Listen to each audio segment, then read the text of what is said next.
Hello प्यारे बच्चों, कैसे हैं आप लोग। आई होप आप सब लोग अच्छे होंगे, सेफ एंड हेल्दी होंगे और अपने टर्म टू की प्रिपरेशन में आप कोई कमी नहीं छोड़ रहे होंगे।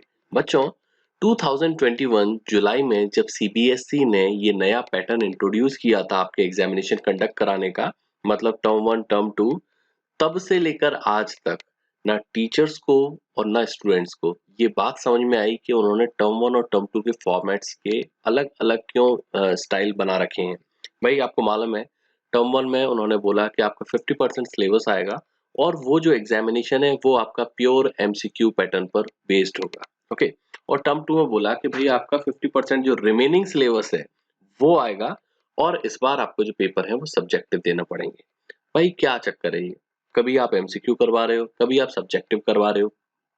एक ही, अगर आप एक ही पैटर्न रख देते टर्म वन और टर्म टू में, तो क्या गलत हो जाता उसमें, है ना। एमसीक्यू पैटर्न वैसे ही स्टूडेंट्स के लिए नया था सब कुछ। फिर बात यहीं खत्म नहीं होती है मिलॉर्ड। इसके बाद में उन्होंने टर्म वन एग्जामिनेशन को जस्ट चालू करने से पहले, करीबन 15 से 20 दिन पहले, उन्होंने एक सर्कुलर और निकाला जिसमें उन्होंने ये बताया कि आपका जो टर्म वन में एमसीक्यू पैटर्न है उसमें ऑलमोस्ट 50% जो क्वेश्चंस होंगे वो कॉम्पिटेंसी बेस्ड क्वेश्चंस होंगे, केस बेस्ड क्वेश्चंस होंगे। ओके। स्टूडेंट वैसे ही एमसीक्यू को लेकर डरा हुआ था। उसके बाद में उन्होंने ये नई चीज डाल दी और उसके चलते हुआ ये कि आपके टर्म वन का रायता इतना ज्यादा फैल गया कि आज भी स्टूडेंट को अगर नींद में उसके कान में ये बोल दिया जाए कि आपके टर्म वन का रिजल्ट आ गया है, तो वो डर के मारे उठ जाता है। ये बात हुई टर्म वन की। अब चलते हैं टर्म टू पर। टर्म टू का जो एग्जाम पैटर्न है वहां पर भी अच्छा खासा हमको कंफ्यूज कर दिया था सीबीएसई ने, ये कहकर कि वो जो सैंपल पेपर अपलोड करने वाला है वो सब्जेक्टिव और ऑब्जेक्टिव पैटर्न पर, दोनों पैटर्न पर रिलीज करेगा। तो इससे हम कंफ्यूज हो गए कि हमको एग्जैक्टली किस पैटर्न पर पढ़ाई करनी है अपनी टर्म टू एग्जामिनेशन के लिए। फिर जब उसने फाइनली आपके सैंपल पेपर्स अपलोड करे तो उसमें उन्होंने सीधा सीधा आपको जो सब्जेक्टिव पैटर्न था उस पर दिया। ओके। लेकिन इसमें भी कुछ स्टूडेंट को ये कंफ्यूजन हो रहा था कि इसके अंदर भी क्या कुछ क्वेश्चंस जो है वो एमसीक्यू पैटर्न पर रहेंगे और बाकी के long answer type, short answer type रहेंगे। तो इसका आंसर मैं आपको इस आर्टिकल के थ्रू समझाता हूँ।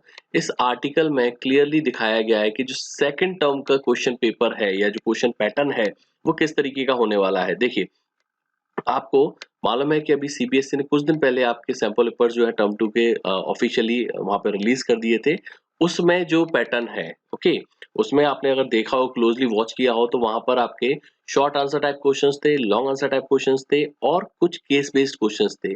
वहां पर कोई भी क्वेश्चन एमसीक्यू पैटर्न पर नहीं था। और सीबीएसई ने स्कूल वालों को भी इंस्ट्रक्ट कर दिया है कि आपको भी उसी पैटर्न पर, जो सैंपल पेपर का पैटर्न है उसी पैटर्न पर स्टूडेंट्स के प्रैक्टिस टेस्ट लेने हैं, प्री बोर्ड्स लेने हैं, जो भी हैं वो सारे उसी पैटर्न पर लेने हैं, क्योंकि इस पैटर्न में कोई चेंजेस नहीं होगा और इसी पैटर्न पर आपका जो टर्म टू एग्जामिनेशन है वो होने वाला है। याद रखिएगा, इसमें केस बेस्ड क्वेश्चंस आएंगे। जैसे टर्म वन में थे आपके केस बेस्ड क्वेश्चन, वैसे ही इस बार भी आपके केस बेस्ड क्वेश्चंस आएंगे। मतलब क्या होगा, एक पैराग्राफ दिया होगा और उसके कुछ सब पार्ट्स होंगे जो कि आपको आंसर करने होंगे उस पैराग्राफ को पढ़ने के बाद में, है ना। आई होप अब आपको ये टर्म टू का जो पैटर्न है वो प्रॉपर्ली क्लियर हो गया होगा और अब आपके अंदर कोई भी शक नहीं होगा टर्म टू के पैटर्न को लेकर। Wishing you all the best for your term two examinations.